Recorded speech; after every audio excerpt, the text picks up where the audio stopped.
ناظرین اس وقت ہمارے ساتھ اہل سنت والجماعت کے مرکزی رہنما علامہ اسلام الدین عثمانی صاحب موجود ہے. اس سے ہم گفتگو کریں گے دفاعی صحابہ و اس حقام پاکستان کانفرنس میں آج یہ شرکت کر رہے ہیں. حضرت اس وقت جو ملک کے اندر دہشت گردی ہے اس حوالے سے آپ سے سوال کریں گے, خاص کر کے ایک مسلک ایک مکتب فکر کے علماء کو ٹارگٹ کیا جا رہا ہے, اس کی کیا وجوہات ہے سر؟ اعوذ باللہ من الشیطان الرجیم, بسم اللہ الرحمن الرحیم. اس وقت آپ نے جو سوال کیا بڑا اہم سوال ہے, اور یہ سوال صرف آپ کے ذہن میں نہیں, اس وقت ہر پاکستانی کے ذہن میں ابھر رہا ہے کہ آخر یہ ماجرا کیا ہے.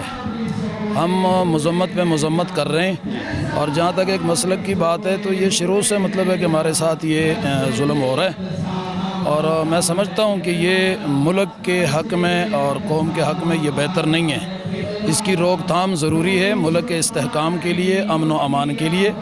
علماء یہ ایک ملک کا سرمایہ ہے, یہ صرف اور صرف یہ نہیں, ملک کے نظریاتی سرحدات کے بھی محافظ ہیں, جغرافیائی سرحدات کے بھی محافظ ہیں.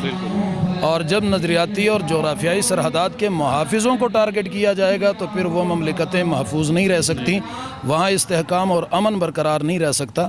لہٰذا پاکستان کے استحکام اور امن کو برقرار رکھنے کے لیے جو اس کے نظریاتی اور جغرافیائی سرحدات کے محافظ ہے ان کے تحفظ کو یقینی بنانا پڑے گا. حضرت ایک سوال اور, یہ فلسطین کے حوالے سے ذرا ناظرین کے سامنے بتائیے. فلسطین کے حوالے سے اس وقت صورتحال پورے عالم کے سامنے ہے, اور پورے عالم اسلام کو پتہ ہے کہ وہاں جو ظلم کی ایک تاریخ, بلکہ بدترین تاریخ رقم کی جا رہی ہے, بلکہ ہو چکی ہے. غزہ کو مطلب ہے کہ یوں سمجھے کہ وہ مٹا دیا گیا, وہاں کے شہروں کے شہر مطلب ہے کہ صفحہ ہستی سے مٹا دیے گئے. ہم صرف مذمت, اب یہ مذمت والا لفظ اس کے مقابلے میں بہت کمزور الفاظ ہیں.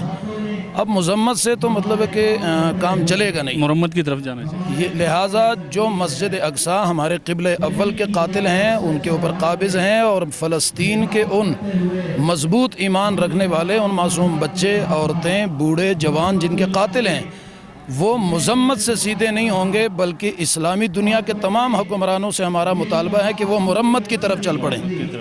اور کیونکہ لاتوں کے بت جو ہیں وہ باتوں سے نہیں مانتے.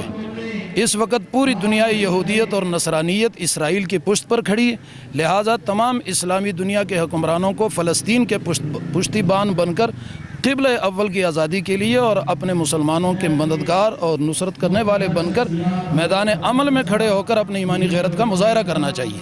بہت شکریہ حضرت, آپ شمال نیوز کو وقت دینے کے لیے.